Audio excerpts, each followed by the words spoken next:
And we're live. All right. And this is the real deal. No longer. So you've moved into the digital realm, Matt. So Chris had to cancel last minute work-related stuff. And Matt is on the TV, but actually on the TV. This is no digital trickery. This is no Photoshop frame. This is Matt on a monitor sitting next to me. See, I can tickle his chin. It's amazing. So we have all kinds of 80s television show gags we can do. Yes. Right. I'm getting my dry erase markers ready now. All right. So thank you, Matt. Thanks for helping me out this week. So a bunch of little updates. So it'll be fun to kind of see what sounds worthwhile and what sounds like a naked cash grab, as usual with crowdfunding. Very good. Oh, wait. There we go, Matt. Okay, sorry. Now your audio is there. Hey, Matt. Now your audio is there. So it was silent, Matt, on the silent TV. Oh, I was jibber jabbering. All right. So it was just me talking to a mute image of Matt. Jibber jabbering. Right. There we go. Okay, now we're back. See, always if I reconfigure anything, there's always something I have overlooked. There we go. So Matt's got audio. Matt's got picture. This looks really weird. I've got you at like a weird angle. Have you seen the stream yet? Yeah, I'm watching it right now. Nice. All right. Well, good. Okay, so now we got full audio and yes, a big Matt on a. Oh yeah, and you've even got a Blu-ray built into you, so we can instead of Matt, we can watch Blu-ray movies. All right, so you better be interesting, Matt, because we've got a whole selection of. Just put it in Beverly Hills Cop, and we'll right. We'll get ready for tomorrow. Yes. Nice. All right, well, let's start off with this. So, pop quiz, hot shot. This one's a multiple choice. What illegal activity does Upturned Table, the YouTube channel, support? Is it human trafficking? Is it illegal drug use? Or is it illegal gambling? Well, I was wondering that myself. All of the above. Or all of the above. Yes, all of the above. Yes, actually, it's a trick question. It's D, none of the above. So we don't have any content like that on the channel, but YouTube thinks we do. So we got a really strange, it was a warning that would turn into a strike if we do it again, or if we don't contest it, or whatever the process is. But it turns out all of my my love for the former Astral virtual tabletop was misguided. They don't give a damn. So when Astral went under, I guess they just abandoned ship. And so whoever owned it, whatever their business deal was, whatever the company was, they just dropped everything. So that also meant that astralvtt.com, the domain name, went back up, for grabs, and somebody that does illegal gambling, online gambling, grabbed it. So we had a review like about 5 years ago. We did a review of the current state of VTTs, and at that time Astral still existed, and I just linked directly to their website in the description of the video. And so now that it was a gambling site, YouTube sent us a threatening message that if you continue to do this, we will take your channel down. So unfortunately now, if you go back to that video, I just took down all of the top level domain links, for any of these websites. So you'll just have to Google them yourself, if they still exist. I'm sure half of them that we talked about 5 years ago, don't even exist.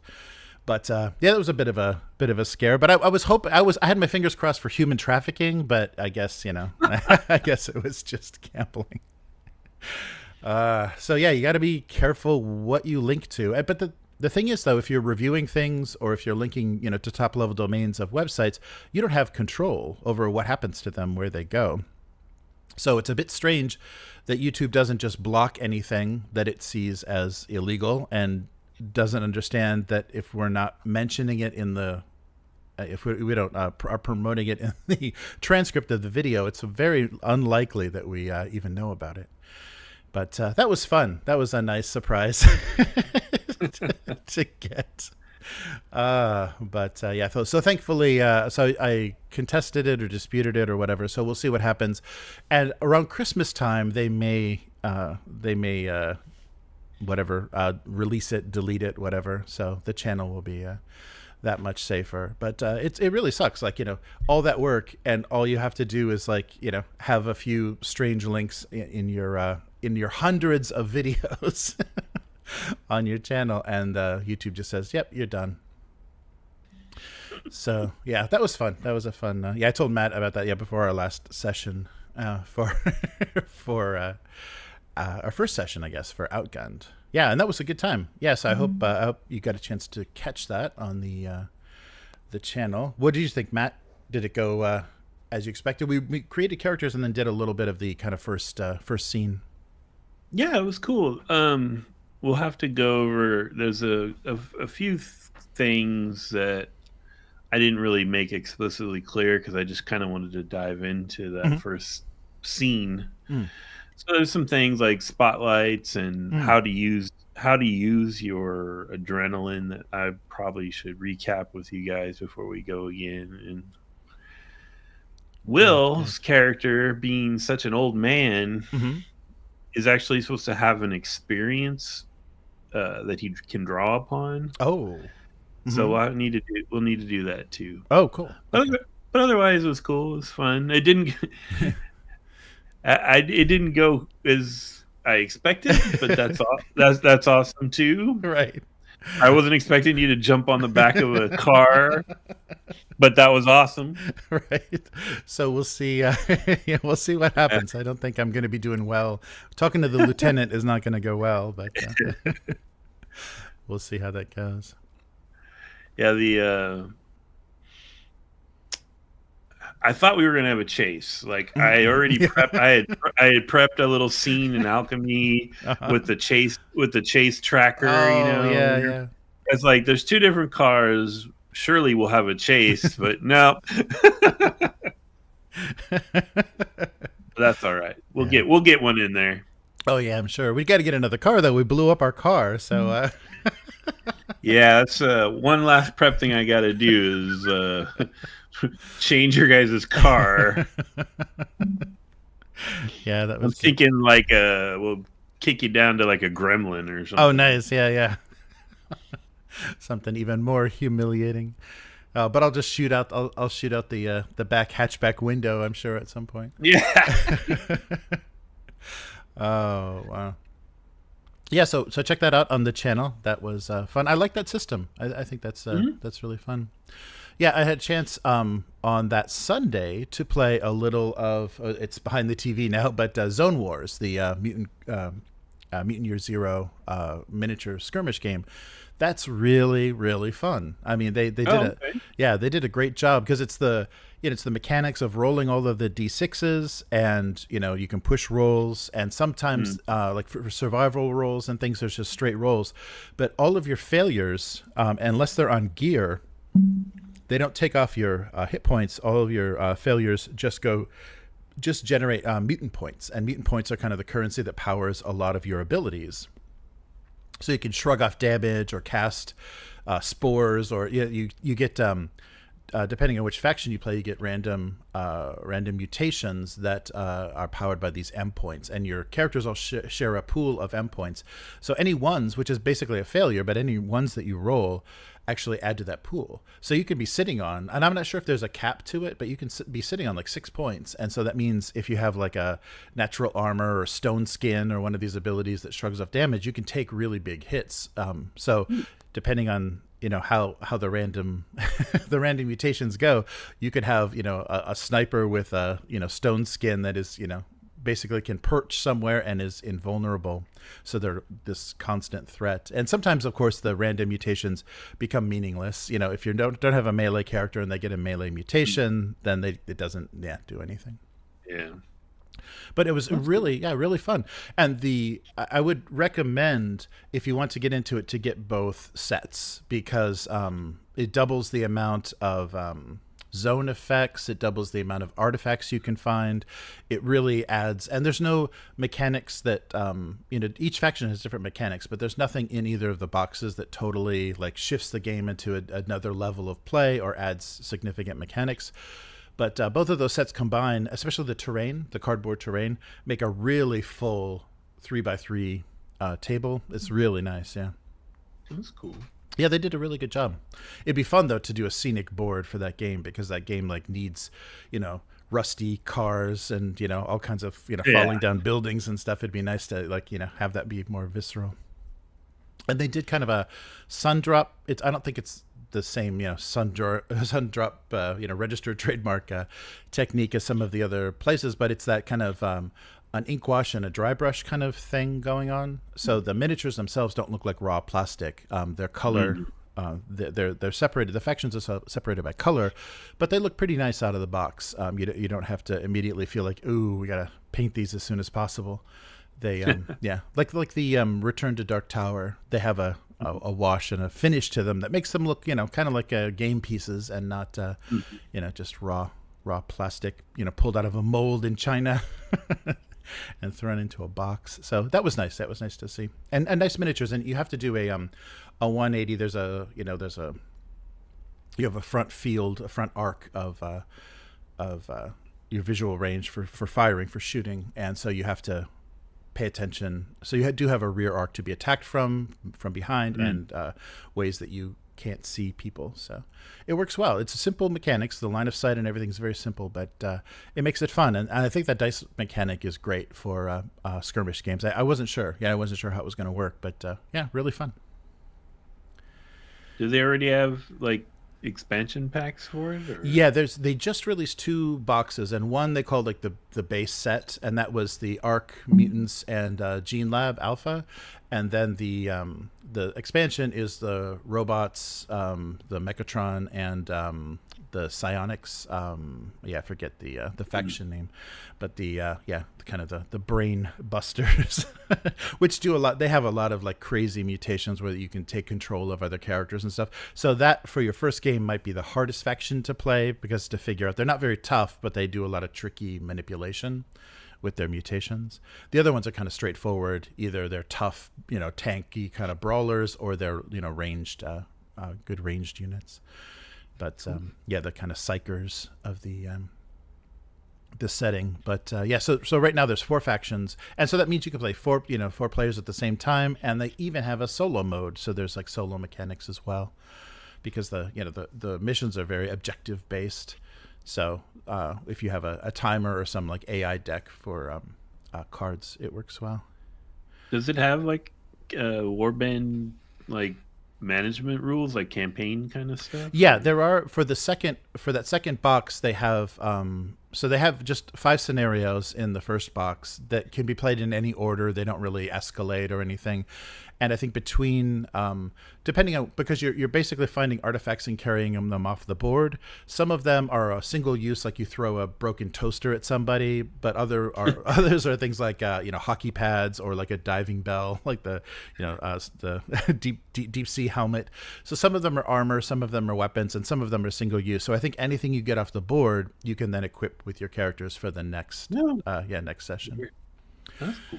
Yeah, so you get your starting gear, and then you can keep increasing it. I think they can get pretty powerful. I didn't read anything about this. I don't think there's encumbrance rules or anything, so you basically can carry as much as you find, as you pick up. So that's good. And those are there's victory conditions for each of the scenarios. And the first one we played, and it was actually really fun, because they say just take 10 artifact tokens and hold them, a meter and a half above the board, and just drop them. And and if any of them are, less than, 5 inches, or closer than 5 inches, then pick them up and drop them again. But it really is a nice way to randomize it. It sounds like, oh, that's just a cheap, that's not going to work, and it's going to be very frustrating. But actually, it does a really nice job, because if you've got all of the terrain set up, it bounces off of all the terrain. It goes inside buildings. It goes in doorways and stuff. Yeah, so it works out to be really interestingly random, because the tokens do bounce around enough. That's cool. Yeah, so I'd recommend that if you can get your, and I think it's pretty reasonably priced. So if you can get your hands on one of those sets, because the first one has the map, has the 3x3 map. There's like a, just like a foresty kind of side, and then the other side has a road running down the middle, and a couple of the scenarios you need to like start at the end of a road and like run down to the end of the board. But yeah, really fun. I was really pleasantly surprised, and I got to play Boorman and ducks, so I was happy. Nice.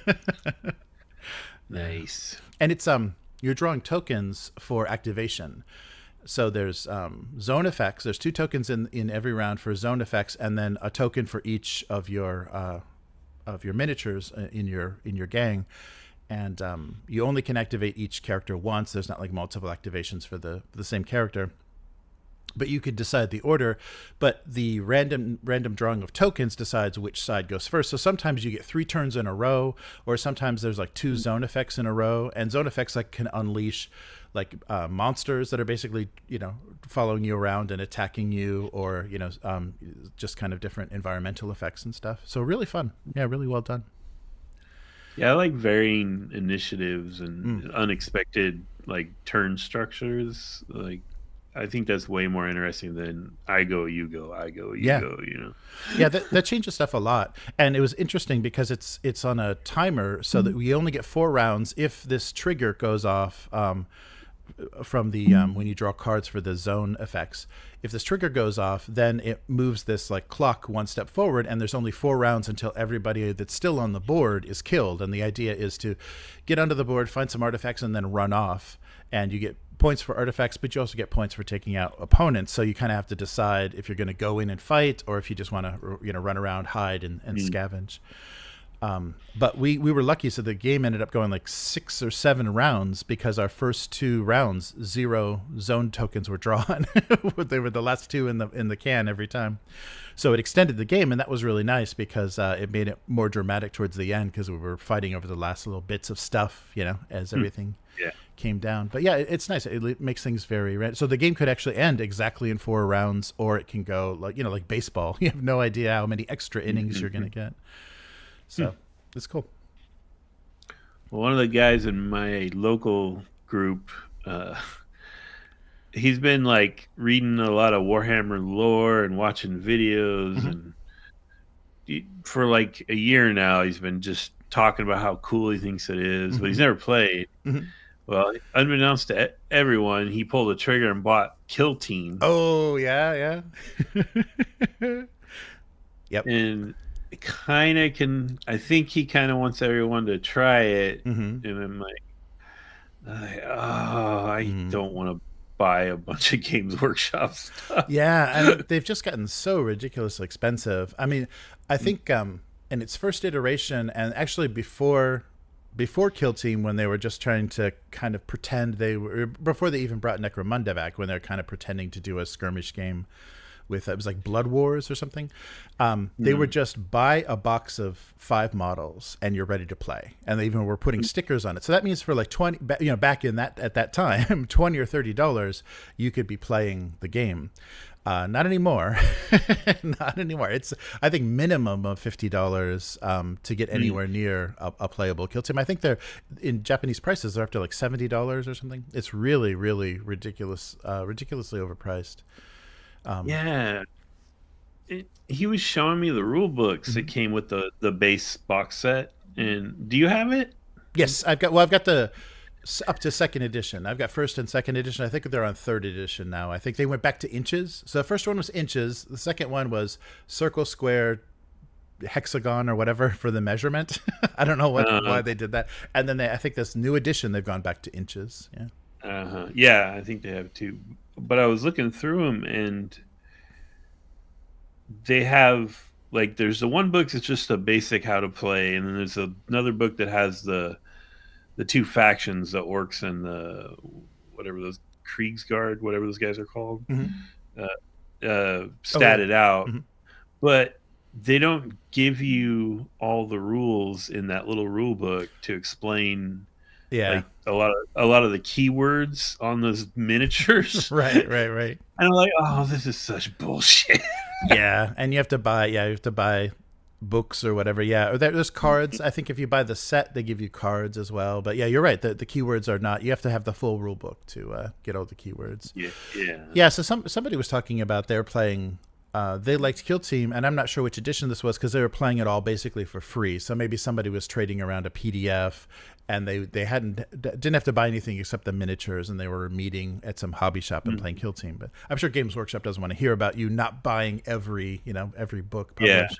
But that was the thing that turned me off from Necromunda. The re-release of that is they were releasing so many books that had the rules, and then if you wanted, kind of like Blood Bowl, if you wanted more interesting or bigger characters, like named characters from the setting, you had to buy the resin versions, and you had to buy these $70 books that had the rules for how they play. And it was like everything, the rules and everything seemed to be locked behind a lot of expense, a lot of investment that just didn't seem worth it. Because when you look at the old Necromunda rules, they released factions, in kind of updates in magazines and stuff. But the rules were pretty much straightforward. But this time, the rules are all, kind of hidden away behind stuff you have to level up and purchase. And it really sucks. I'm guessing here, you can tell me if I'm wrong, but I'm guessing I could buy all of the mutant stuff for what it would cost to get 2 boxes of Kill Team. Yes, that's exactly right. You could have the entire everything they've released for the Zone Wars for just the Kill Team.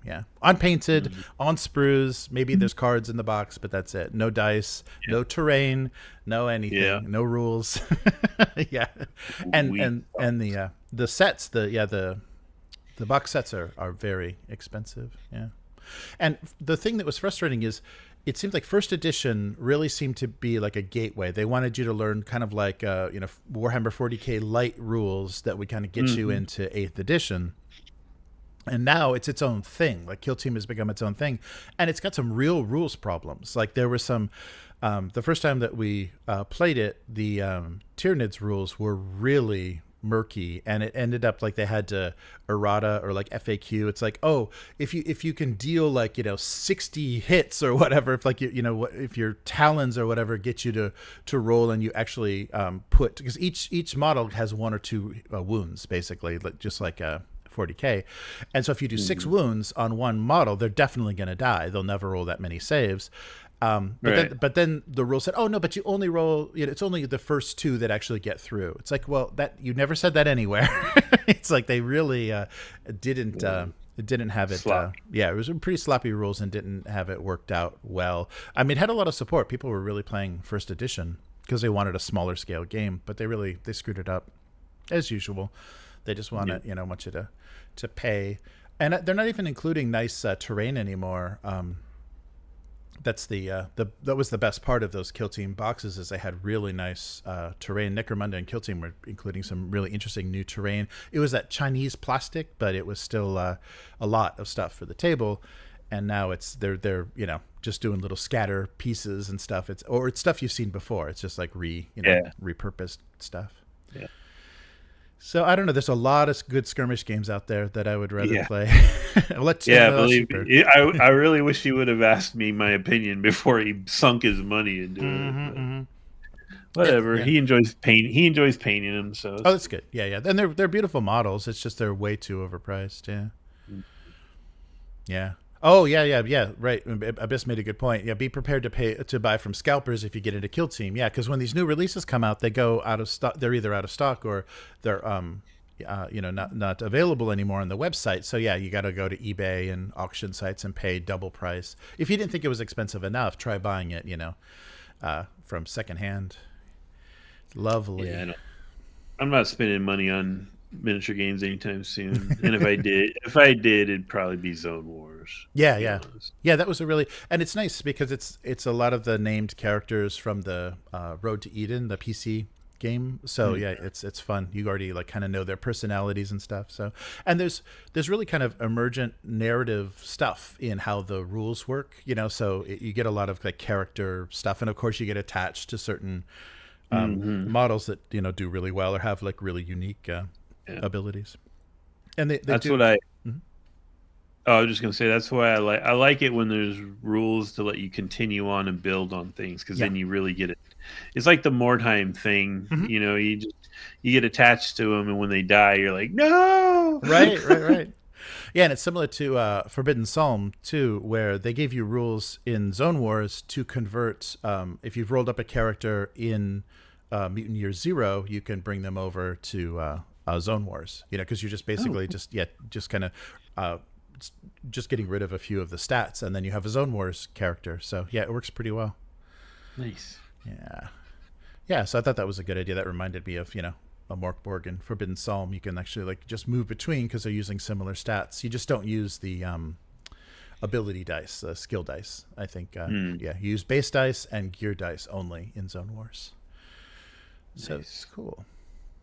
Do you track gear damage like you do in Year Zero? Yeah, Then? yeah. Your gear gives you a bonus, so you're rolling gear dice. But if you roll any of this, it's like a little explosion icon on the Mm. gear dice. Then it takes 1 damage off. So that means if it was a +2, it gets damage. It's a +1.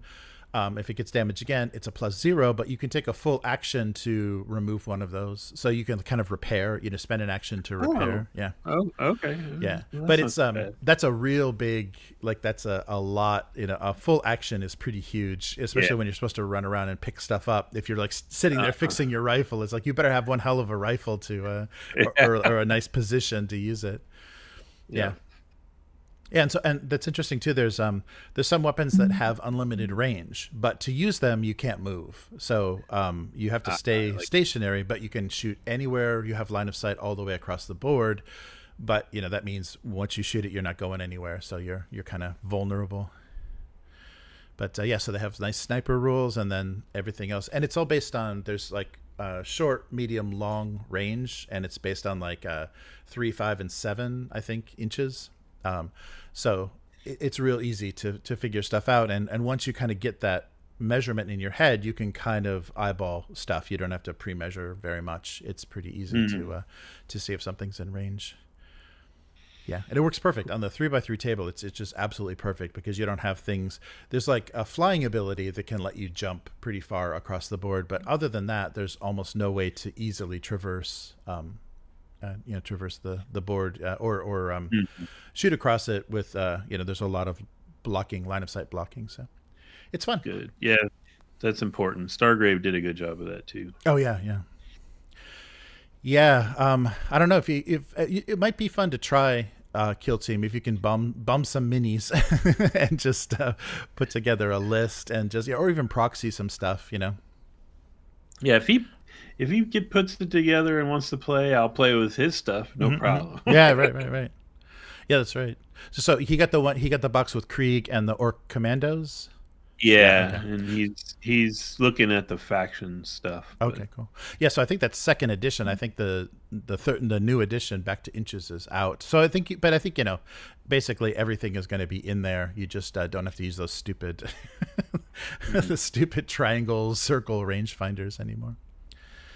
Yeah. Oh, is it some kind of like template thing? Yeah, well, it was they just didn't put numbers on ranges. It's just like you can move 2 circles or you can shoot 3 hexagons, and it's like, what is a hexagon? And it's a measurement on their little ruler. So it basically translates into like 5.5 inches or whatever, but they don't say that. I don't understand what that move was, because it's not like they're going to sell a lot of range rulers. It's like that's not going to be their main income, so I'm not sure. Or maybe it just made it, I don't know, more difficult to transcribe. That might be it.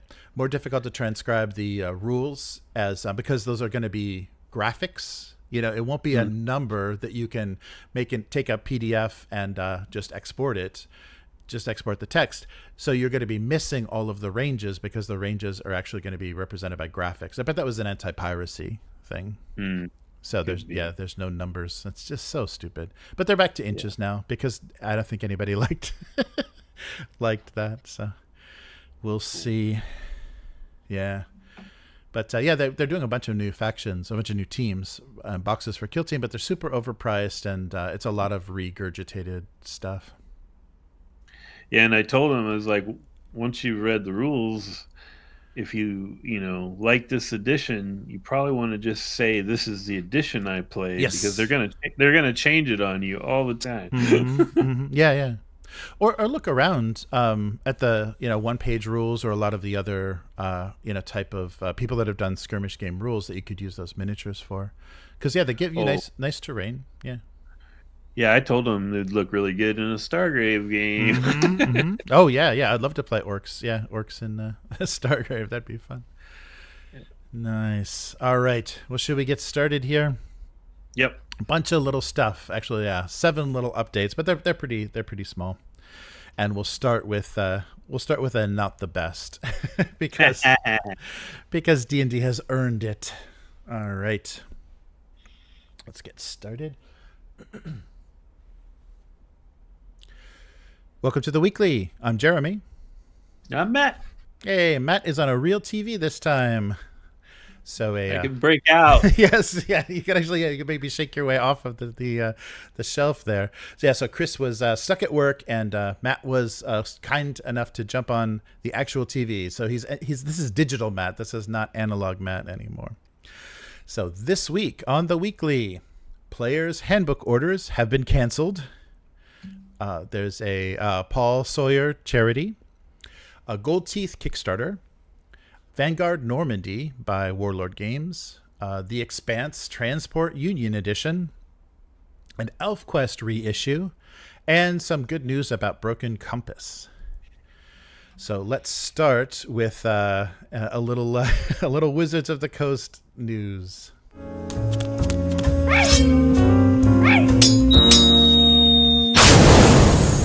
Not the best. Right, so not the best, as has been reported, and I haven't seen an update on this, so I'm not sure where a lot of this stands. I think it's case by case. Tons of fans had their pre-orders for the physical 2024 Player's Handbook canceled. So they're this big push. They're trying to get all this pre-orders, because that means they'll have a ballpark about how much they need to print, and they're not going to overprint or do anything stupid.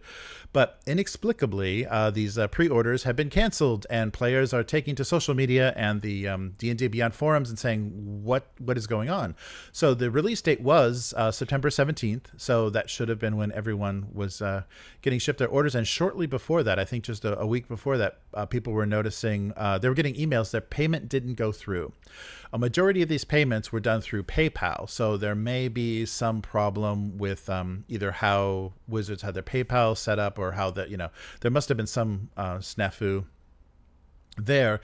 And other people were saying that they had ordered bundles where they would get a physical and PDF version of everything, and they got charged for half, and looked like their digital version was going to go through and the physical wasn't. So it's very confusing.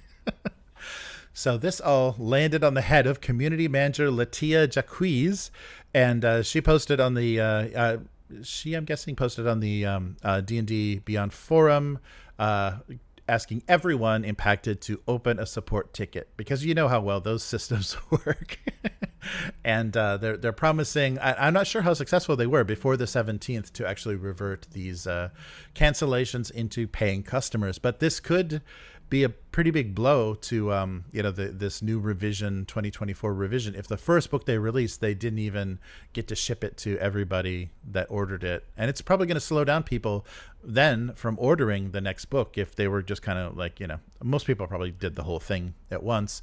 But if you're going to kind of Player's Handbook, Dungeon Master's Guide, Monster Manual, maybe you'll stop and think before you'll just wait for it to be on a shelf somewhere where you can physically pick it up instead of pre-ordering. So what is the exact opposite of what Wizards wants you to do? Yes, yeah, exactly.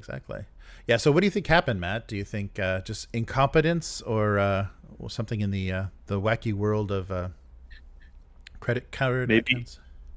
Maybe Wizards let a link to a domain lapse, like Astral, and they got relinked to some pornography or something. Right.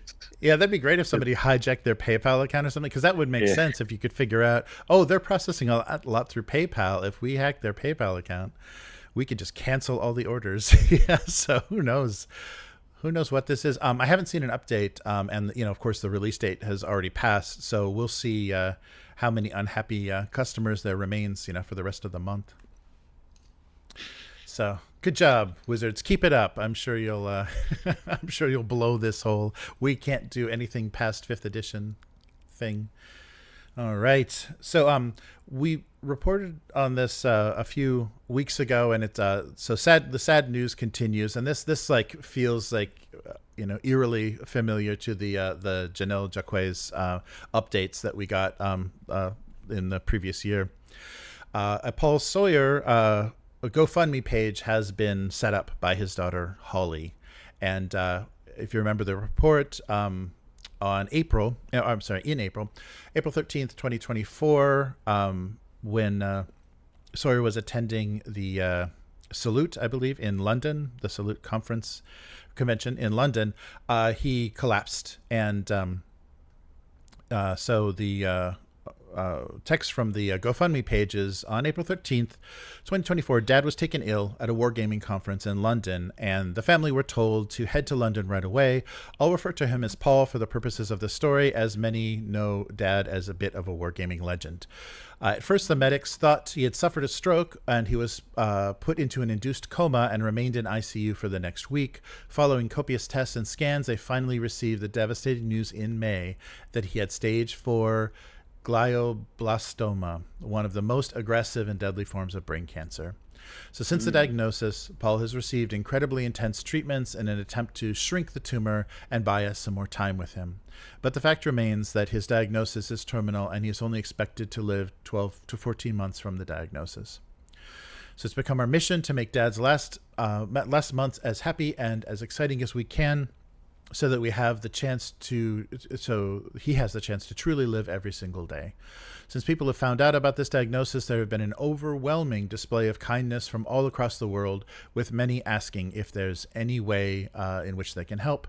So we're currently trying to get some disability aid and home adaptation to help Dad keep his independent mobility as long as he can. Unfortunately, there's only so much that the NHS can do, and we're opening up the opportunity for anyone who has ever known Dad or appreciated his work over the years to donate anything they can to help us make Dad as comfortable as possible, comfortable and happy as possible. So really sad news. We had talked about this before, and it started to come out on Facebook in the comment section that it was in fact a cancer diagnosis, and the URL for the GoFundMe is really sad too. It's make Dad's remaining months happy and comfortable. Yeah, it's really sad. So and as you know, Sawyer is one of the co-founders of Warlord Games, along with John Stollard. So John Stollard also added, please give generously if you are able. Paul is a legend of the wargaming industry and a truly excellent human being. As a community, we look after our own. Yeah, so very sad, and again, just similar to the first announcements that we saw, many comments of memories and reminiscence of interacting with Paul at conventions and online, and just the effect that he had on the community. So that's a real sad news to see, and we hope for the best. But yeah, it's just it doesn't sound good. It's kind of the worst. If you from collapsing, it's the worst possible result. That it's just a ticking clock. But I'll put the link to the GoFundMe. So anybody that is able should definitely support this, because as you know, there's only so much that the government is going to do for you, and to make things as nice as possible. So our thoughts go out to the family. Hope it's a good year. Yeah, that's sad. I didn't off the top of my head remember what he had worked on specifically, but he was the editor of White Dwarf, which is cool. Yeah, and I guess it'd been like a mainstay in wargaming like the entire time. And as it moved away from Games Workshop, and they founded Warlord. I think we talked. Yeah, we've got the date. I think in the early 2000s.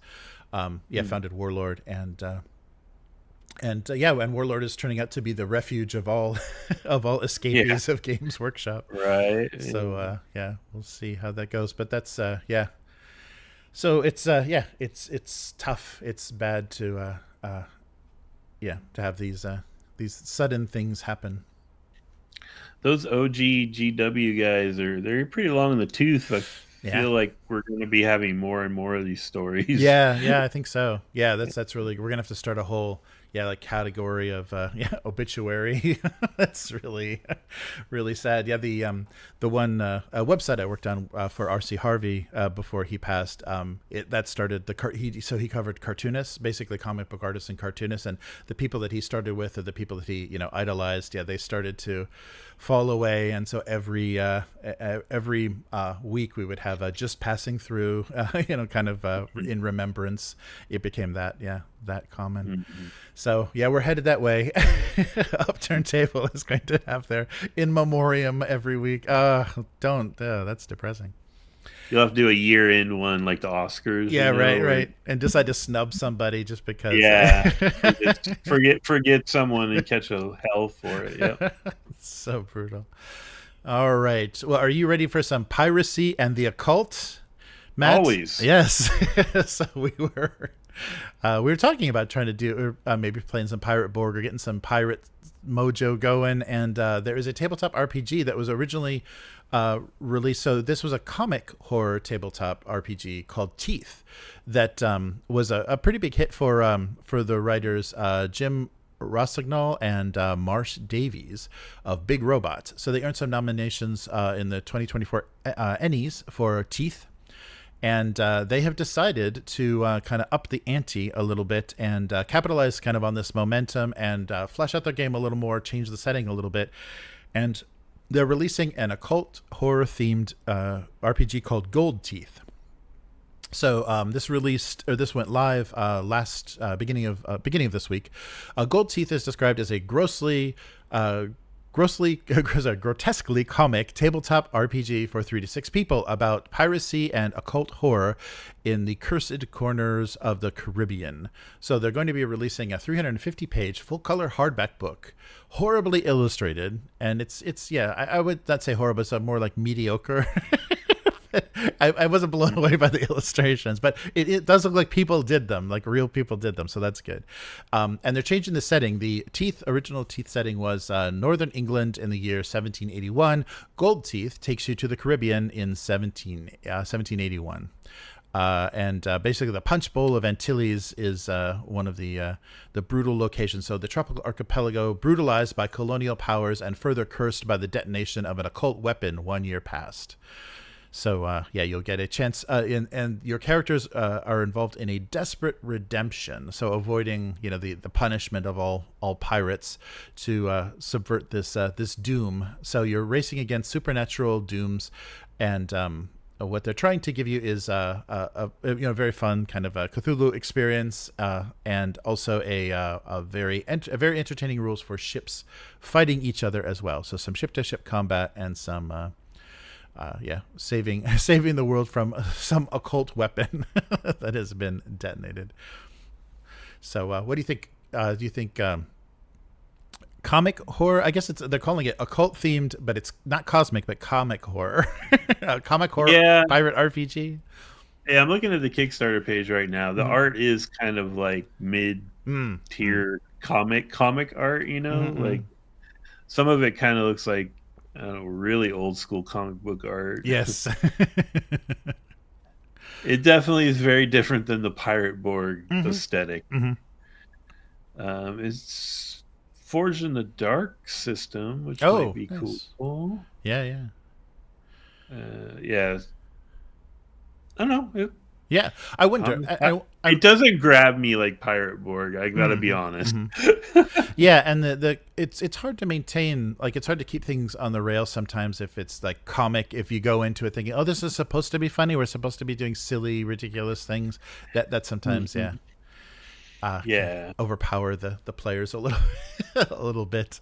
But but I thought it was worth mentioning because they got some attention for Teeth, so they're trying to turn this into a bigger thing. So we'll see how it does on crowdfunding, and I'll put a link to that. You got quite a few days. I think it just started at the beginning of the week, so you got another few weeks to catch on. And speaking of Warlord Games, so Paul Sawyer, one of the co-founders we mentioned earlier, Warlord Games is trying something. It sounds like kind of a gateway game for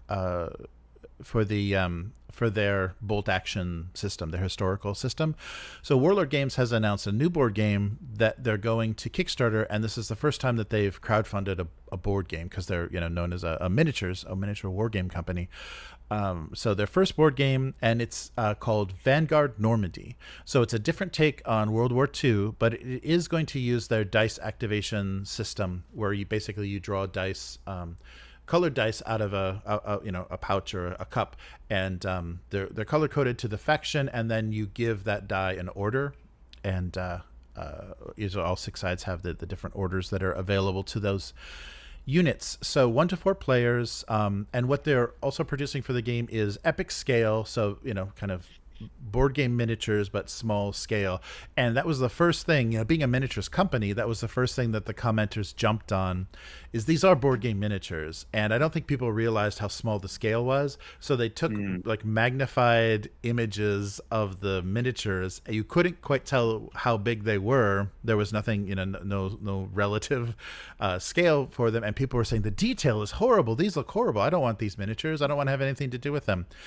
They don't look like Warlord's typical miniatures, but when you know that they are epic scale, that they've reduced things quite small. And it's going to be hex maps. So what they're trying to do is a quick and simple game where you generate unique battlefields due to it all being on hexes. So you can kind of randomize how things are presented to give you different challenges. So the miniatures are going to be a smaller scale, so you're not going to get the detail. And if you're about painting the historical, your World War II miniatures, it may be kind of frustrating. There will be a dedicated solo play mode, and that may work well to learn the rules to then teach other people. So if you get the game and start out just playing some solo sessions, then you'll know how to teach it better, as happens sometimes.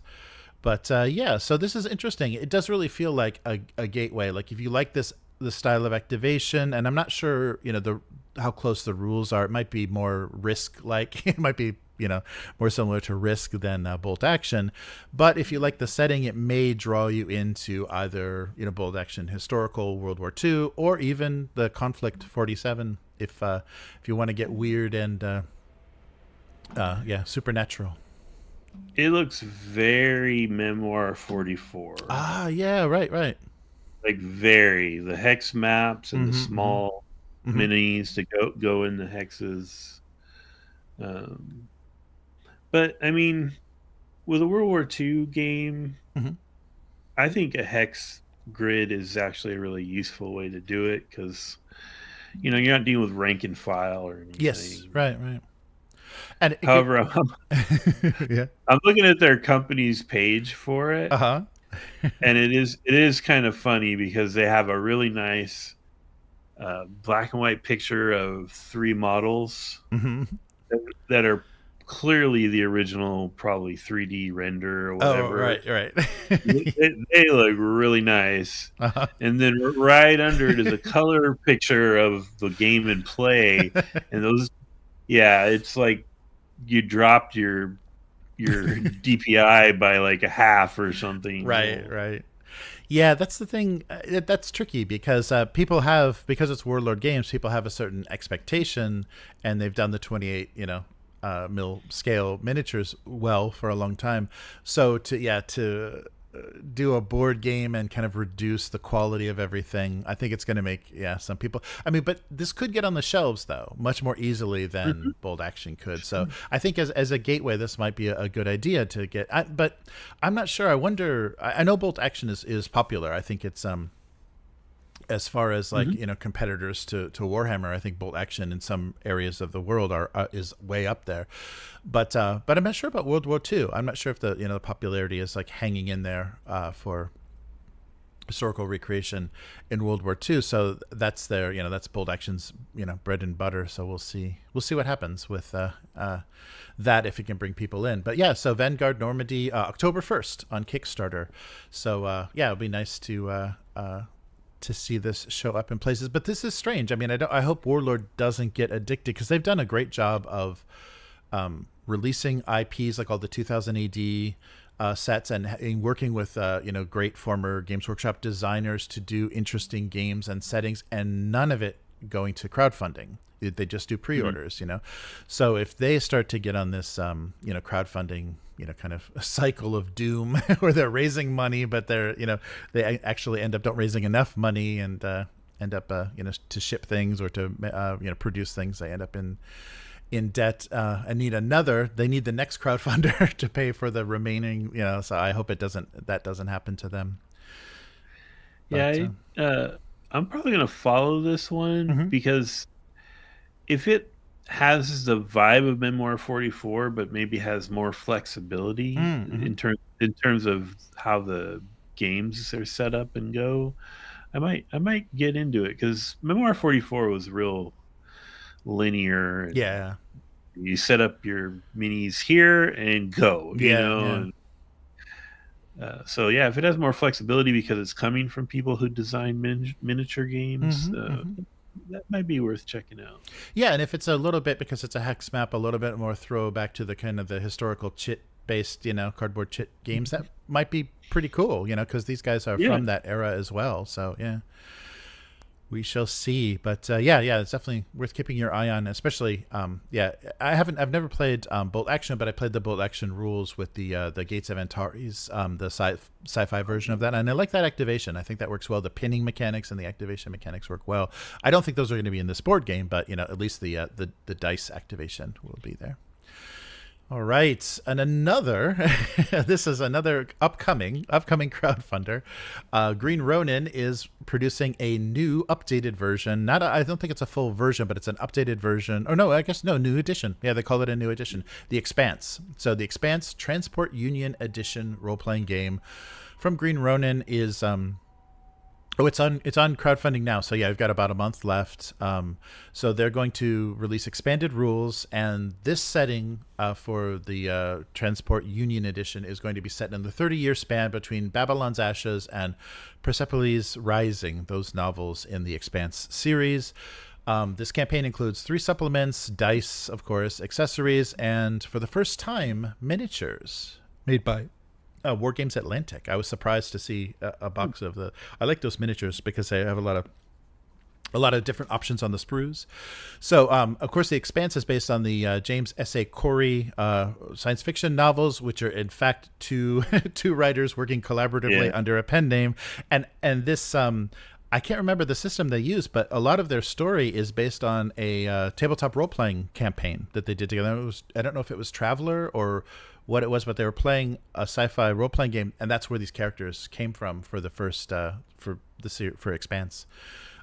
So that was a fun thing, and they actually write their characters' chapters and then hand them off to edit each other's work. So I thought that was a fun writing process, and actually generated an interesting story, that kind of sustained itself, and a nice setting from a role play campaign. So this is so it first was available in 2019. And the tabletop role-playing game. This will be a new updated core rule edition, a core rule book, and it'll be a good point to enter because everything has kind of been cleaned up. And I think we're past this, but the first 48 hours for early backers gave you a bonus of a quick start PDF. That doesn't seem like much of an early bonus. It seems like everybody should have access to the quick start PDF to see what the game is like, but maybe they're assuming since it's already out, you might already know. So in this edition, you'll have, of course, character creation, challenges to technology, and then also spaceship combat. But it is, depending on your opinion of this, it is using the adventure game engine, so the Age system. So Chris Pramas designed the system to be easy to learn and fun to play, and it powers many of Green Ronin's games. So Dragon Age, Fantasy Age, Blue Rose, Modern Age, or Cthulhu Awakens all use that system. So if you're familiar with it, you will be right at home. If you don't like it, then maybe maybe you want to just read some of the setting. But it has a stunt system that lets characters pull off dramatic maneuvers and gain advantage or change situations. And the character system itself is a robust classless system that will allow you to be Earth scientists, naval personnel, Martian marines, politicians, or even belter pirates and hackers in the Expanse setting. So there's a lot of extra stuff. They're doing the typical Q Factory custom dice, which Q Workshop, which I'm getting a little tired of. The ornate, they're nice, they're ornate etched, but they're not so readable most of the time, and they're so intricate that it's getting hard to tell. Are these cyberpunk dice? Are these Cthulhu dice? Are these steampunk?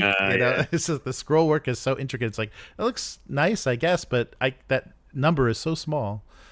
Yeah, very busy. Yes, yeah, they make some busy dice, but they're working with Q Workshop for the dice. They're doing virtual tabletop options, so both Roll20 and Foundry are supported, and a character dossier, campaign journal, condition decks, and also, this sounds pretty useful, a Game Master's Kit. So the Game Master's Kit, of course, is the Game Master's screen, but it also gives you quick reference cards for all the stunts and actions, a combat tracker, pre-generated characters, and a complete adventure, the Ganymede Insurance Job, to jump right in. So kind of like it's closer to a starter set. The Game Master's Kit sounds closer to a starter set. But there's a lot of stuff there. Yeah, so they seem to be. And they might take. So some of the stretch goals involve taking some of the things that may only be released as PDF and actually printing them as hardcover books, including the Damon's Gambit. So we'll see. We'll see how much interest there is. What do you think? I'm following this one. I love the Expanse. Mm-hmm.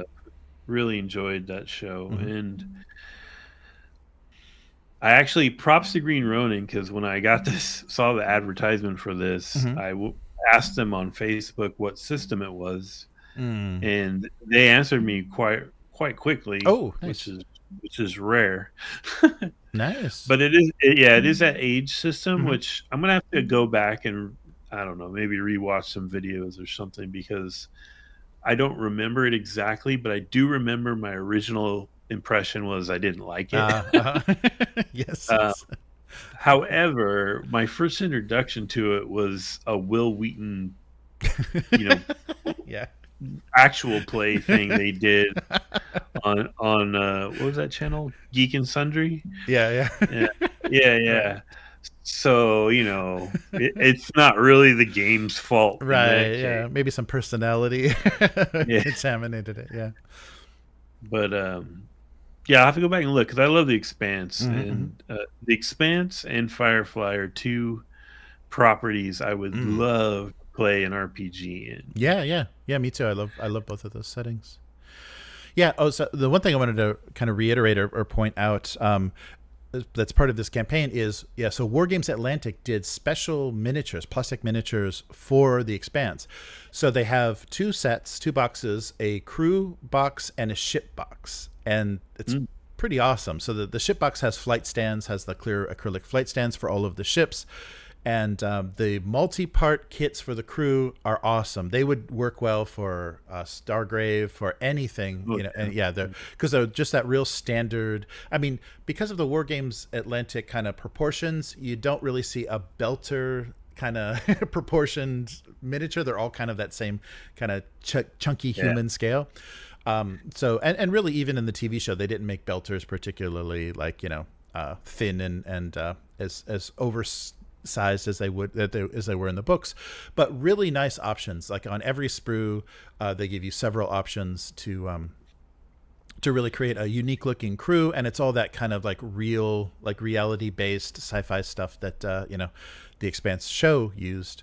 So you can create your characters or NPCs, and really nice, as usual, Wargames Atlantic does, nice miniature. So it's nice to see they're doing a specifically for the Expanse. They're doing an actual miniature set. So what these boxes include are 3 identical sprues, but they allow you to create 18 miniatures, and there's so many options on every sprue. You're not creating 18 identical miniatures. There's, probably 12 different heads among those that, or probably more than that, that give you quite a bit of variety. And the thing that got me is they know it's the Expanse, because a few of the female heads have the 0G kind of floating hair, and that was like a big image. There's a big image in the book, so it's like finally they know they know some kind of very recognizable identifier. And the ships look good too. The ships look really nice. So it's a neat idea. So the scale of the ships is a 1/1000th scale. So you've got so the Rocinante is about 2 inches long, basically. The destroyers are about 6. Yeah. So yeah, it would be worth it just for the miniatures, because those are great. That's great fun just to have the ships to paint. Curious to see how they handle what kind of rules they implement for ship combat. Yeah, because that is such a hard science based universe. You can't really. You can, but you wouldn't want to hand wave that stuff as much, I assume. But. No, that's a good point. Yeah, and you got to roll for your juice too, right? When you're going at those speeds, you're going to have to get injected in your seat. But so it's interesting to see, and I'm like you, Matt. I like that setting, so I'd be interested to play in it. I just I don't know if the age system is the perfect match, but it's worth a try. And yes, and of course they have all the different levels, from digital only, miniatures only, which that's very tempting for me. Miniatures only, and then like full set of everything they're producing, including the dice and GM screens and stuff. All right, our next announcement. This is another, this is really a blast from the past. Chaosium announces the return of Elfquest. I'll say, well, what? Yes. So in collaboration with the original creators, Wendy and Richard Pini, they have announced that they're going to, so this is a reissue. It's not like a remaster or anything. They're just going to reissue the 1984 role-playing game. And of course, using the basic role-play system based on the popular Elfquest comic series. Chaosium is going to so they're going to work together to I think basically this reissue will feature the original artwork by Wendy, and which has become a very integral part of Elfquest over 45 years. And they've done this in the past. I think I did an unboxing of the Call of Cthulhu Classic, which is essentially the second edition, but that box set, and it was just perfect. I mean, they really went all in to like clean up any of the scans, and the reproduction of the original booklets was just absolutely perfect. So if they do that level of quality to this reissue, it's going to be the same. And also RuneQuest Classic got a nice reissue of that original book. And so, quote from Chaosium: "For years, Elfquest fans have asked us to bring back the game into print, and based on what we've learned from our previous classic projects, we are ready to add Elfquest Classic as the next in the series. So we look forward to revisiting, rediscovering, and further expanding Pini's world of Two Moons." So the project, they're closely working with the original creators, and it will happen to coincide with the 40th anniversary of the original game. Yeah, so it's going to be on Kickstarter, another crowdfunder, on Kickstarter, October of this year. So next month will be the re-release. So it aims to bring the vintage game, its original boxed edition format, including all supplements from the 1984 publications, back into print for this. Especially, and they'll probably do a couple of, if they do what they do with Call of Cthulhu, a couple of different, like this is a recreation of what was released then. This is a little bit thicker box, and it's everything that came out for the game. So does that get you excited? Mixed feelings. I owned that old school box set when I was like 14. Nice. Wow. And I collected the Elfquest comics for Hmm. quite a while, and so it's, I mean, in a nostalgia way, it's cool, Hmm. but I'm thinking I would have rather had an updated game Oh, because, interesting. Yeah. like, what I remember of that, it's one of many on the list of why didn't I hold on to it Yeah. kind Right. of thing. Yes. Yes.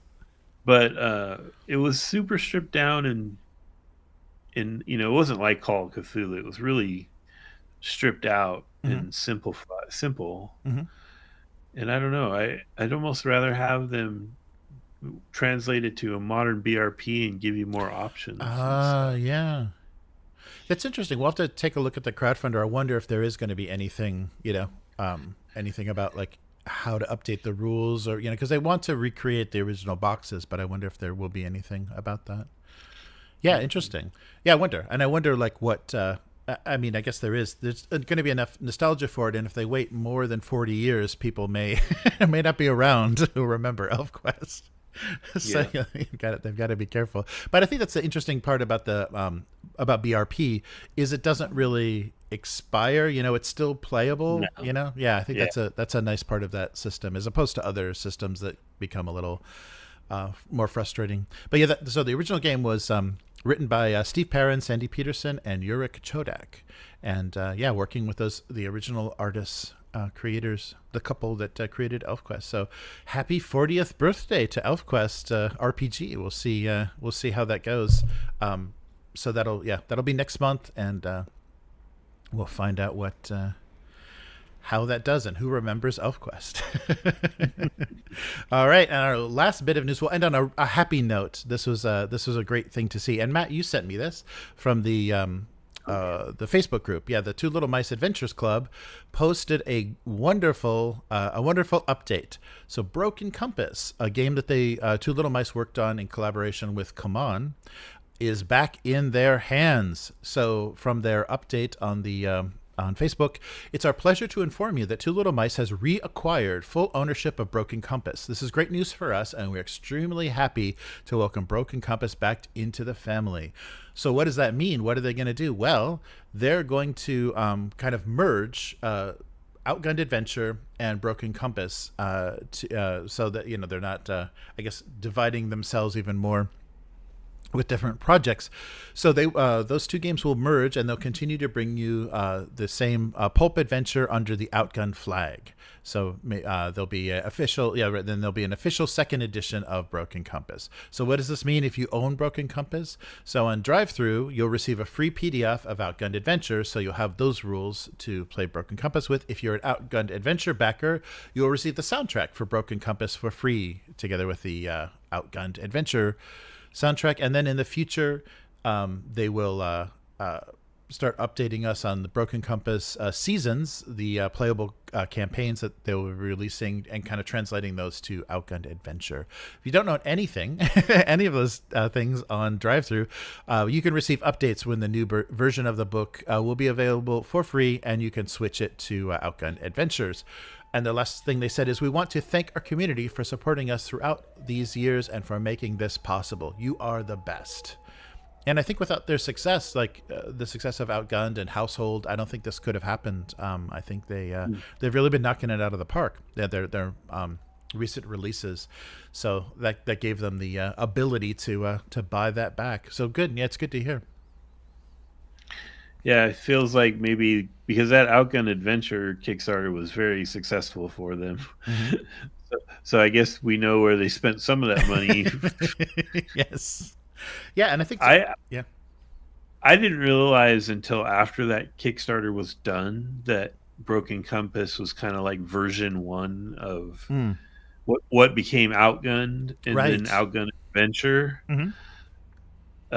I've seen a couple of people say it's a similar system, but it's been changed. Mm-hmm. So I'm wondering how they're going to handle.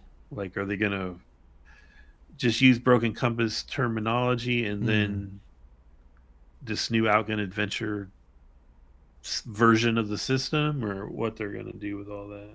Yeah, I wonder. I wonder if there's anybody there's going to be things in the original system that people will miss, And if Outgun Adventure like streamlines it too much or eliminates stuff that was charming to them. But yeah, so they're going to be working on a second edition, so we'll see what that looks like. So we can maybe expect another crowdfunder of Broken Compass 2E with more custom dice and more beautifully presented books, and that poor illustrator working her little heart out to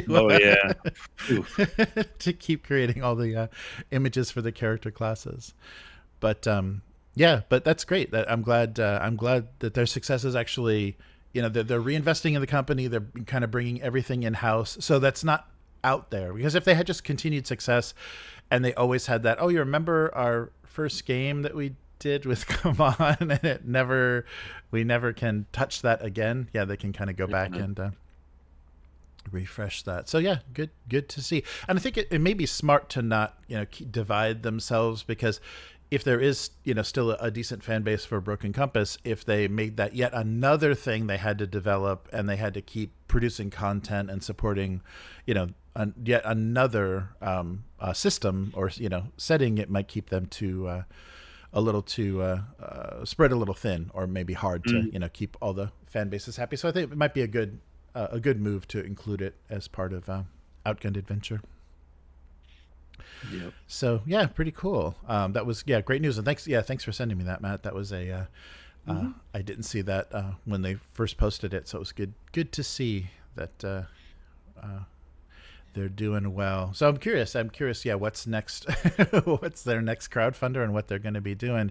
And speaking of Outgunned, we're going to be playing some Outgunned tomorrow. Yeah, so about this time, one of us will be almost dead. Our grit track will be pretty diminished by about this time, and they might be one of the older characters. I'm not pointing any fingers, but I'm saying that the elderly characters tend to push themselves a little harder than they should. Yeah, I was surprised we got a death roulette roll in the very first scene. Yes, that was pretty yes. And it wasn't the guy that jumped on the back of a car. It wasn't. But that guy, I think that guy's job is in jeopardy. So we'll see. We'll see what happens. He's going to be doing desk work. The next session is going to just be all desk work, I think. So thank you so much, Matt, for joining me. That is all for this week. So a bunch of little updates, and of course I'll put links to everything that has a crowdfunder or a page to look at in the description. And see if there's anything that sounded interesting to you. Yeah, pretty wide range of everything. And it seems like, I guess, trying to get stuff in before the holidays. October seems to be a busy month for crowdfunding, so we'll see how that goes. And of course that means that you're not going to see that game until for a while. Yeah, so we'll see how that goes. Yeah, there's still stuff hanging out there from previous Octobers.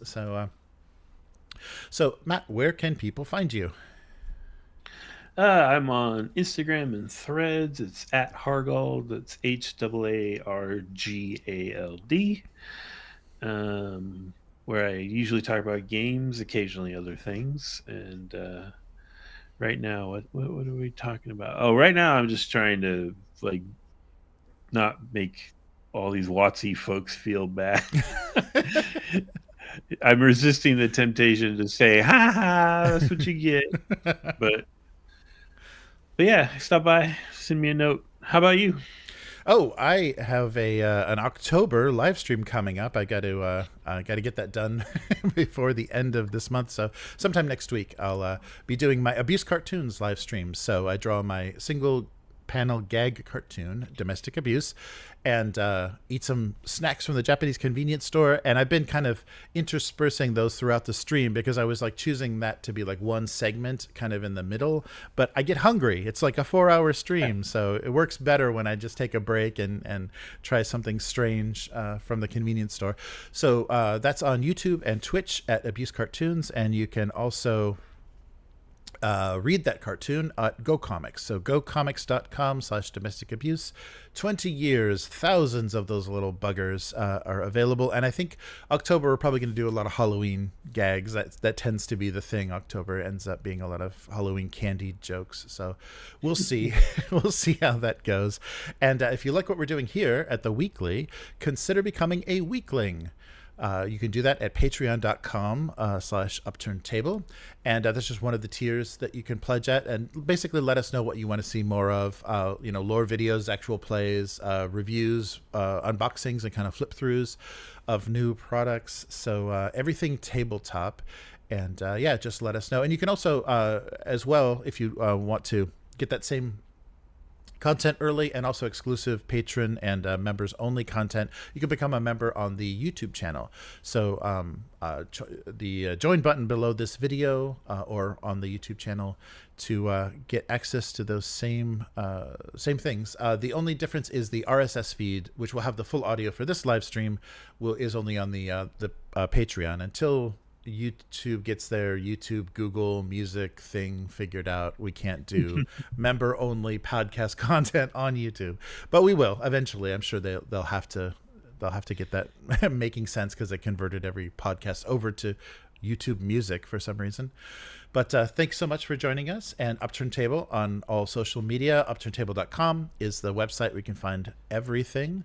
And thanks so much to the existing patrons and members for supporting us. And of course, you can become a free patron on Patreon, and then you'll get updates for everything we do. And a lot of audio only stuff goes on the outside of Patreon as well, because it's maybe too big for the RSS feed, or doesn't have a place on YouTube. So check that out, and you'll get updated with everything we do. So that's it for this week. Thanks for joining us, and we'll see you next week. Bye. Goodbye.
Hey, we were just looking at the Expanse minis, the War Games Atlantic Expanse minis. Yeah, those ships, I'd love a set of those Expanse ships. That'd be fun. But yeah, but Matt and I were just wondering if there are separate rules, or if this is if you could actually just play ship combat on its own. Because there's some pretty good shootouts in the pretty good ship to ship scenes in the series. Mm-hmm. So that would be fun to have a ships only fight. But yeah, they did a nice job. I don't think you need every single faction to have their own dice, though. I don't need to roll my belter dice or anything. Seems a bit much. But yeah, once they get the engraving going, they just those Q Workshop, they just go crazy, I guess. Wow. So yeah, I guess it's $20 a set. So $100 worth of dice for $65. Did you ever think you'd need that many D6s? I already have that many D6s. This is the problem. Right. But are they really unreadable? That's the thing. Some of them are. Oh, man. So let's take a look at the chat. So good to see everybody in the chat. Nice. And I've drug Matt out of the chat onto the television. So thanks again, Matt, for filling in super last minute. No problem. So Calerion, nice to see you. Yeah, I can't wait to do some more Outgunned too. That'll be fun. Yeah, so every time I'm alone here at the office, I can put Matt on a TV, on an actual TV. Nice. Yeah. Oh, yeah, Abyss was saying, yeah, YouTube is quite the fickle platform. Yeah, and DMCA abuse is, yeah, that's really crazy that people are kind of using that for, political reasons. They're doing like copyright takedowns and stuff on people's channels, when they're doing the proper, criticism. They're doing the fair use thing where they're doing commentary, they're doing criticism, they're doing parody or whatever, so that it qualifies for fair use. But people are still getting copyright takedowns that are not based on them protecting a copyright, but just a political attack. Yikes! Do they? Can anyone file like a copyright complaint, or does it have to be the copyright holder? Yeah, they let anyone do it. That's the problem, I think, is they let anyone do it. That's terrible. Yeah, but if you don't take actual legal action on it in 30 days, then it expires. So they basically people mass do it to make YouTube think that you've got a problem. And I noticed once we got that, because we just have a warning, it's not an official strike yet, but once we got that warning, our traffic tanked. So obviously they they are paying attention to that, and you don't get recommended and stuff when they're questioning your status. So it really sucks. Yeah, really sucks. Abyss was talking about, Kill Team's big boxes cost so much. Yeah, those big sets. And they have only have 4 to 5 boxes max per site or store, and they sell out instantly. Yeah. I don't know why Games Workshop, they're getting, their prices are all jacked up, and they want that model where they are selling out and there's, less product than demand. I guess because they've had to throw so much stuff in landfills, for failed systems and failed spin-off games, that they don't want to do that anymore. So they're doing this kind of that boutique thing, when you go to like a guy's website that does like vinyl, the Hong Kong vinyl mini figures, or like the collectible weird hobby stuff, boutique stuff, and the whole page, everything is sold out. That's what Games Workshop wants the website to look like. Just everything is sold out. So it must be in demand. This must be really popular because everything is marked sold out. So but then how are they making money? They make money on release weekends, I guess. Yeah. Huh. It's pre-orders. Yeah. It's like, they just want that pre-order money. The thing that sucks about them wanting to do that pre-order release weekend stuff is that takes it away from the brick and mortar stores. Like they can't compete with that. They can't, do anything, that even gets that kind of reaction. And then they have trouble getting the product because they're not making as much. Yeah, it's weird. Abyss says, yeah, the big question is the new D&D stuff any good? Yes, but I think we all know the answer to that. Yes, so people have been desperately trying to get copies of the digital copies of the Player's Handbook out there, and somebody just put it on AnyFlip. I think there's a website that AnyFlip. It's just an embedded PDF in a reader that you could just page through, and so you could flip through the whole Player's Handbook right now on a link site.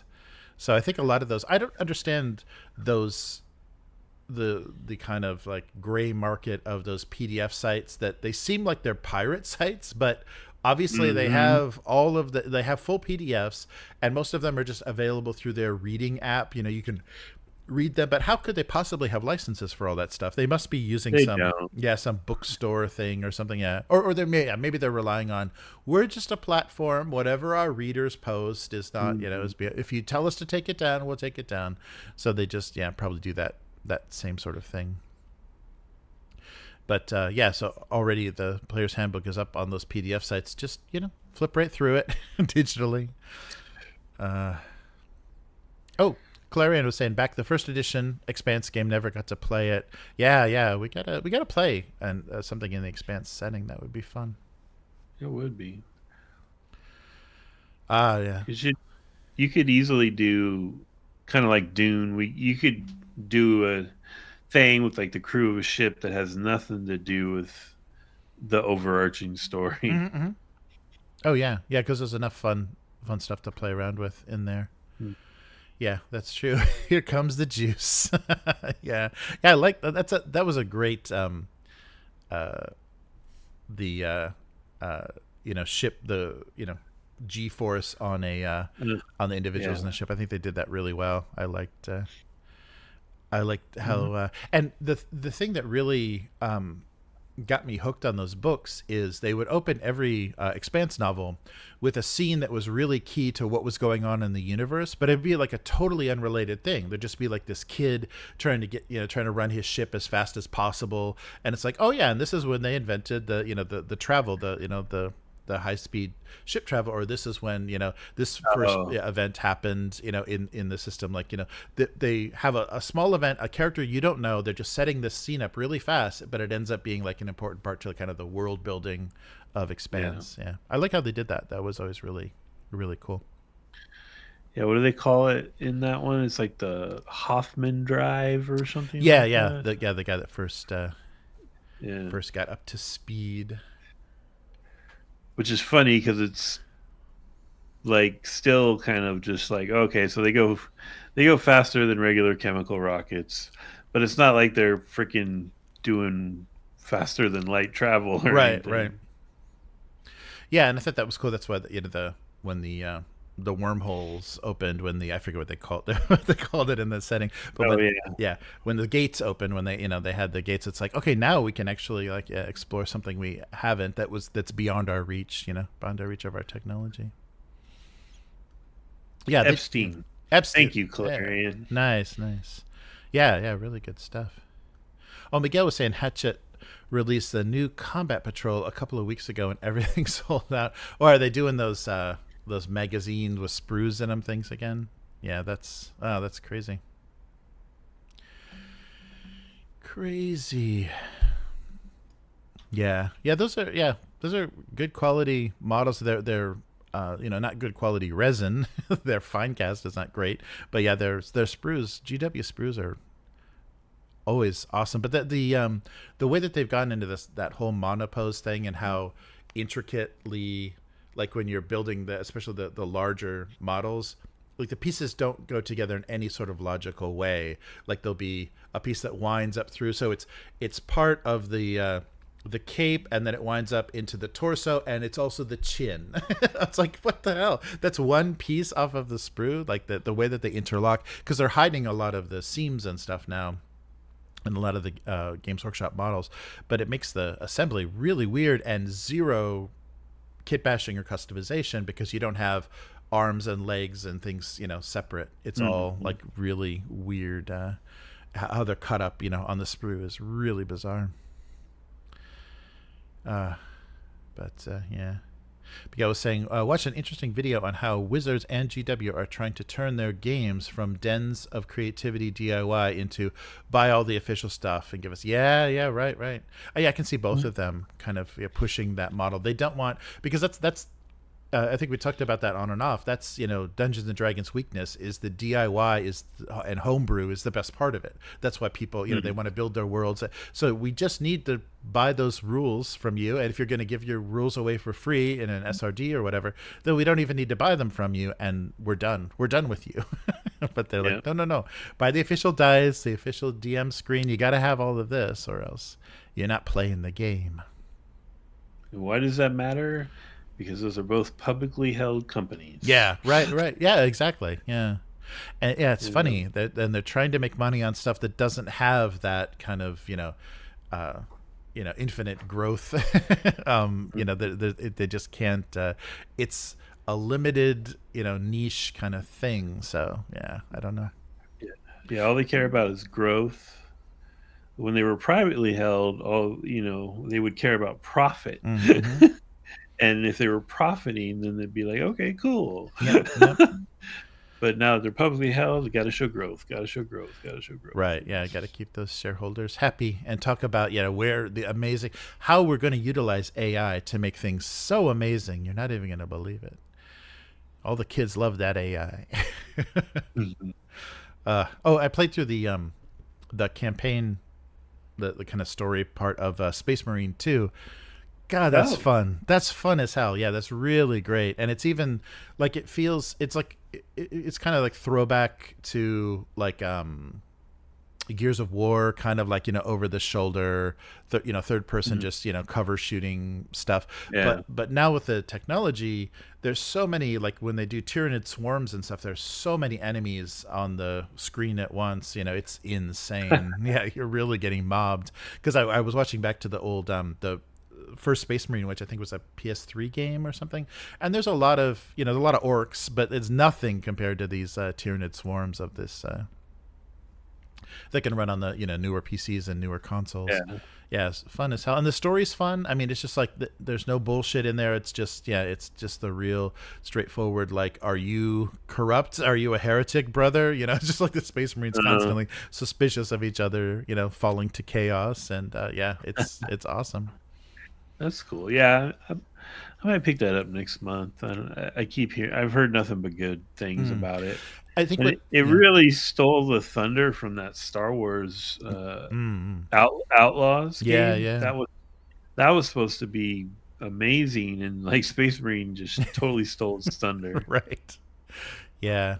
Yeah, I guess people are saying that Star Wars game, like the story picks up, like your kind of crew and everything. The story picks up towards the end, and it kind of seems more worth it. But yeah, it's real buggy and real kind of boring gameplay up until Mhm. that point. And so yeah, Space Marine doesn't have that problem. It's got some really, I mean, there's some scenes where you like emerge from like an underground tunnel and you look up in the sky. There's these swarms of Tyranids, like just wrapping around. It's just like these huge, just amazing shots. A lot of the framing and a lot of like the set piece battles and stuff are just amazing. There was the level where you first can have access to the power sword. You're on a ship and the power goes out and you see all these Tyranid eyes, red eyes looking at you, and then you start swinging your sword and it lights up everything blue, like it every time it's hitting, it glows more stronger, like the kind of the lightning off of it. It just lights up the whole area. It's amazing. Like it looks really, Oh, really that's good. cool. Yeah, they That's do. They very do a nice job. Yeah, they don't let you switch. You only have like two options for weapons. You can't go. You don't have as many options mm. um, as I think the first Space Marine. But they're always laying around. That's the funny thing. Like the way they like get to these areas, it's like, okay, I can pick up this chain sword. I can pick up this combat knife. So you can switch your loadout, but it's just because there's stuff scattered everywhere on the levels. And that has some kind of a co-op mode too, right? Yeah, yeah, you can play because they give you a like a just computer controlled the guys you're playing with, but you can play on online mode. I guess though people are complaining the connectivity is not great. There's been some problems with connectivity, and also because they need it to be on both the Epic Store and Steam. There's some weird software that they to make it maybe play between um, Uh, both of those storefronts. It's or both those lobbies or whatever. It's a little wonky. People are a little frustrated with it, but yeah, it looks good. Nice.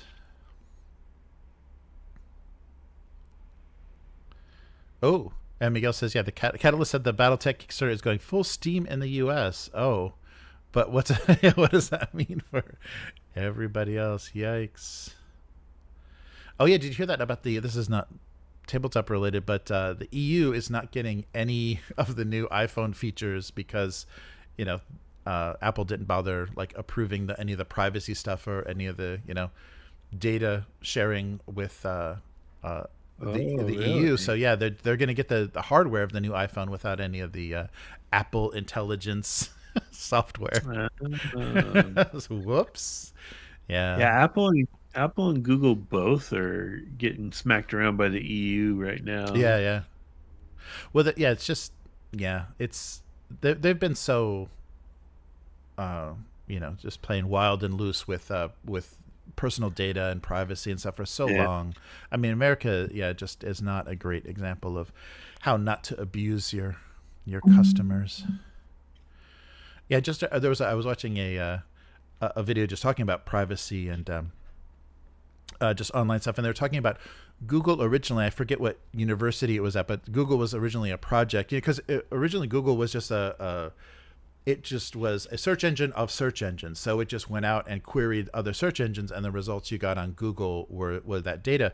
But it was actually paid for. There was a grant from DARPA that went to fund the original version of Google that the students, wherever they were, MIT or Caltech, whatever school these kids were at, they got a DARPA grant. So that the American government was already saying, yes, collect that data. Please tell us, what everyone is searching for.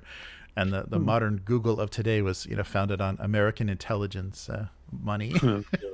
Yeah. Surprise, surprise. Miguel saying people are hungry for that GW plastic. Yeah, it's good stuff. It's good stuff. I'm constantly. That's the thing with I always want to support Mantic, and always, but and especially because I did that crazy box of the old sci-fi, their old sci-fi stuff, and I'm glad they're releasing a lot of that stuff as STLs so you can print it yourself, because some of that old plastic and some of those old casts are pretty rough. They're pretty wonky. Oh yeah, AI marketing. Yeah, business. I can't believe. Yeah, I can't believe they want to put that much AI on your phone. So it's like recommending things to you, and changing your text messages. You should probably sound more like this. You don't want to send a happy message, so change your change what you're saying to this. Like, please AI, do not. Oh no, Abyss said sold his 4070 Ti graphics card, so no Space Marine 2 for you. Yeah, I have my graphics card sucked, and it still looked pretty good on my PC. I forget what I have. I don't think it's a 3000. I think it's like a 30. It's not it's not that good, but still looked pretty nice. Like they let you downgrade stuff enough so that it's still very playable, and it still looks beautiful. I was really all the weapon effects and all the huge vistas and stuff still looked good. Nice. Yeah, so I looked it up. You can get both Zone Wars box sets for the price of the basic Kill Team box. Yes. Yeah, and that Zone Wars box is a ton of stuff. I mean, it's cardboard terrain, and it's it's pretty good miniatures. They're pre-assembled, and they've got the what is that? The sun. Sun kissed. I can't think of anything but the oranges. Sundrop. Sundrop. Thank you. The Sundrop effect on it. So yeah, they're a little bit nicer than just crappy board game plastic, but still, it's pre-assembled minis. But but good rules, a ton of dice. Yeah, with both of those sets, you have enough dice for 4 players easily, enough cards, and enough factions for 4 players simultaneous. I mean, that's a hell of a lot of fun to get 4 players playing Kill Team. Were we going to buy 2 of those boxes, 2 of those starter sets? Because you need 2 rule books, yeah. And I think the rules. I mean, I would definitely say they're simple rules, but they're a hell of a lot more fun than any Kill Team stuff I played. You're still chucking handfuls of D6s. It's the Year Zero engine. It works really well, and it's real wacky and fun because the effects of the zone start getting so out of control. So you're running from land sharks, and you're running from wild, cool. Mutated wild boars and stuff. Yeah, there's a lot of really good. Like the zone really starts to punish you the longer you're running around in it. Nice, yeah, but I would definitely, and if just with the basic set, I think you've got a really fun game. The factions, those 2 factions, the Arc Mutants and the Gen Lab, are more basic. There's less customization and stuff as far as like wild effects, like the Psyker or robot effects. But there's enough variety. You can get really mobile units. You can get really tanky, units. It's really, really fun. And they give you, I think you've got 5 of each faction, but most of the time especially the starting scenarios, you're only playing with about 3, like 3 or 4. You can play with any number of characters, but it works well with just 3 miniatures. So you're basically like, choosing 3 out of 5 options. So you can go really heavy, you can go really light. It's it's really fun. Is the like for the animals, is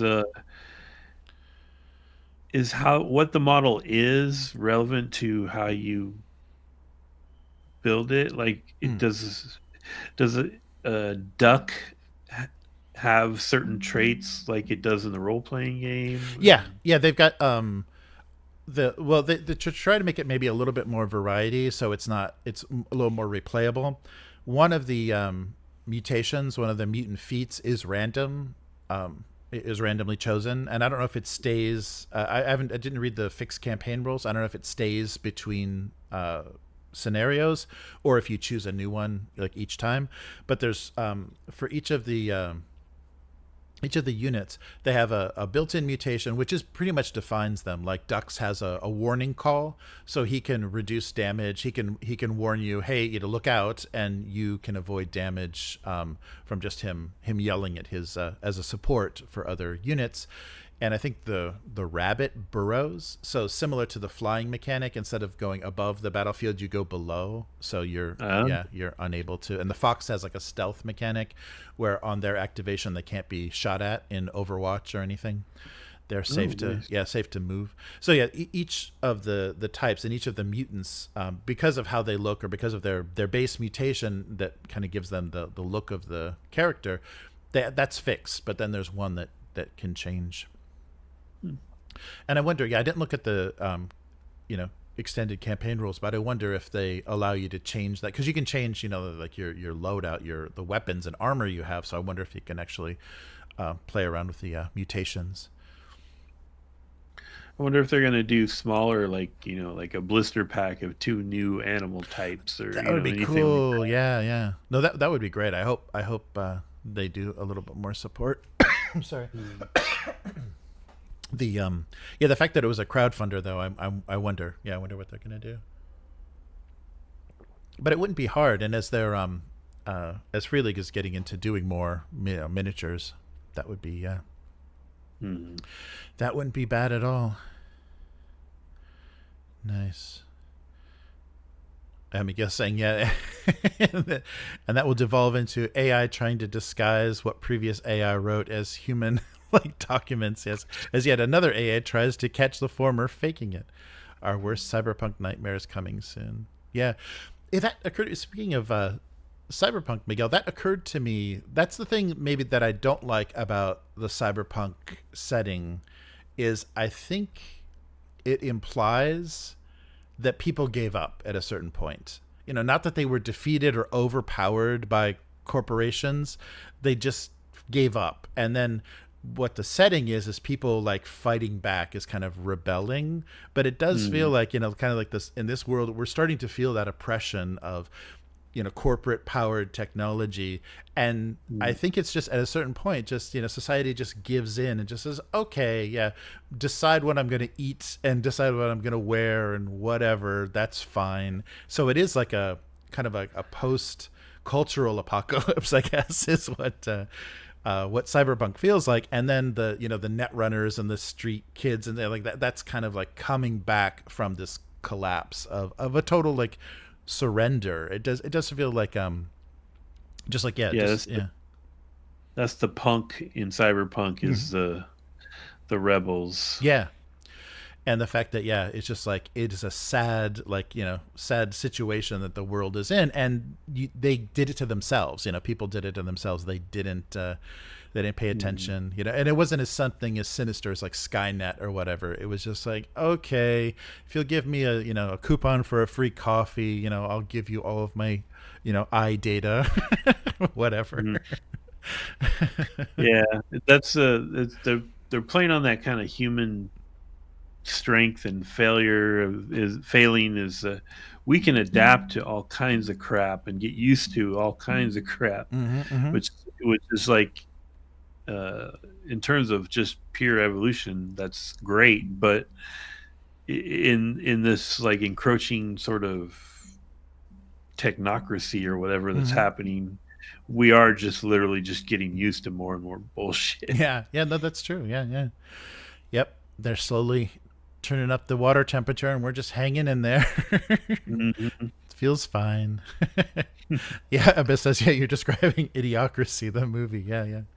Pretty much. Yeah, Mike Judge, what a what a clairvoyant, the Nostradamus of our generation. Yeah. Yeah, and wasn't that what bio companies were doing 10 years ago? Yeah. Oh yeah, selling your DNA. Oh yeah, that's right. Yeah, and they even that came out that like that 23andMe, I don't remember how many chromosomes we have, but all of those companies that went into a database. Like, yeah, anybody that like sent their spit or their mouth scrapings or whatever you do for those ancestry checks, those genetic tests, that goes into a database. So you're like, you're now part of the you're searchable. So don't leave your DNA at the crime scene. Yeah, because they bought and sold all that data. Yeah, and it's so funny the kind of shenanigans that all that stuff has uncovered, like the doctors that were fertilizing their patients with their own genetic material instead of the partners. And like, hey, wow, there's like 100 kids that are related that didn't know that they were all this doctor's kids, this fertility doctor's kids. Yeah. That's fun. Yeah. Yeah, we're not gonna need cyberpunk soon. It's gonna be like, what we were talking about with Orcus. Yeah, it's like that's Tuesday for kids now. It's just like this cyberpunk dystopia. It's like whatever. That's my life now. Yeah, but it's all the boring, shitty parts of cyberpunk. We didn't get any of the cool stuff. Yeah, that's true. Yeah, we're not augmented in any way. Yeah, it's just the shittiest. Yeah.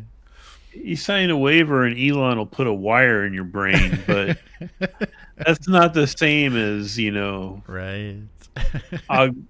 Wired reflexes and guns coming out of your wrist and stuff.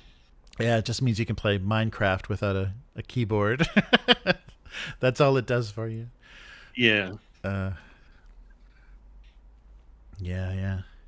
Abyss is saying, people afraid of George Orwell being a prophet warning us, but who knew it was the Onion News Network all along.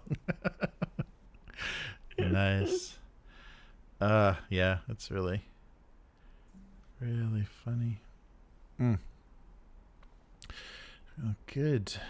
Well, thank you, Matt. I don't want to keep you up. It's getting late your time. This is when we'll probably be calling it tomorrow night for our game session. But so look forward to some Outgunned tomorrow. If you're subscribed to the channel, we get a little update for that. We'll be running some more alchemy.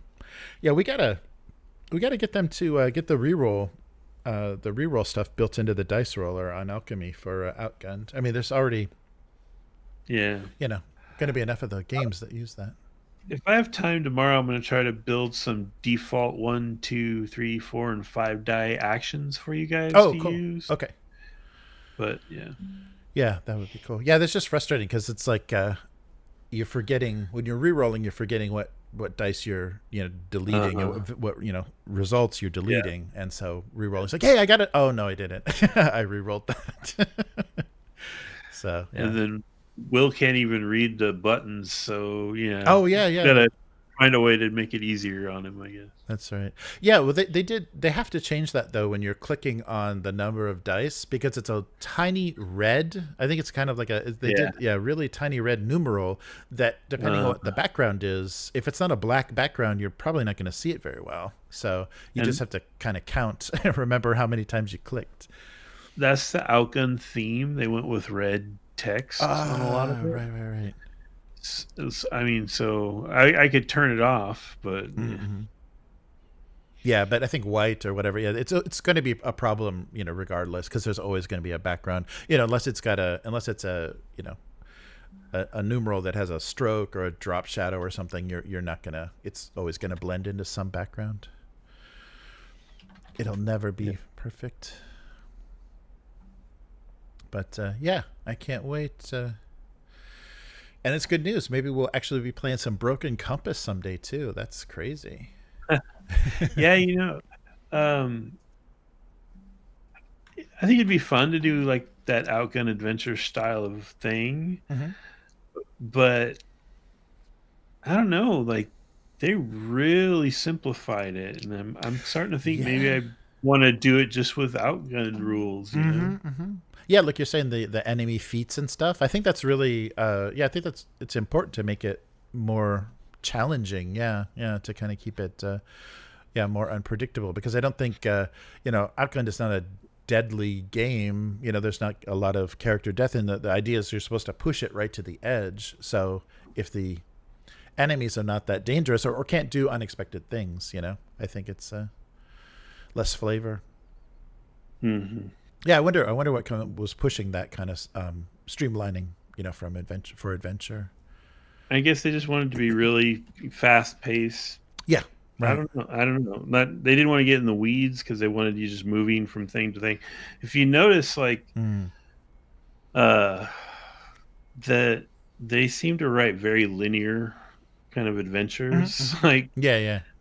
and so that's the thing with what I'm trying to do is it's not super like I want you guys to be able to go here instead of there. You Mm-hmm, know what mm-hmm. I mean? Which I guess isn't really feeding into the cinematic pacing, but Right, right. Yeah. you got to have some room for difference and choice and things. Right. Instead of just saying, "Okay, director, what's next? Do we get a burger or do we confront the mayor? What do we do, director?" Yeah, yeah, yeah. It's Hmm. more fun to have player agency. Oh, and to clarify, Matt, I'll do this as public record.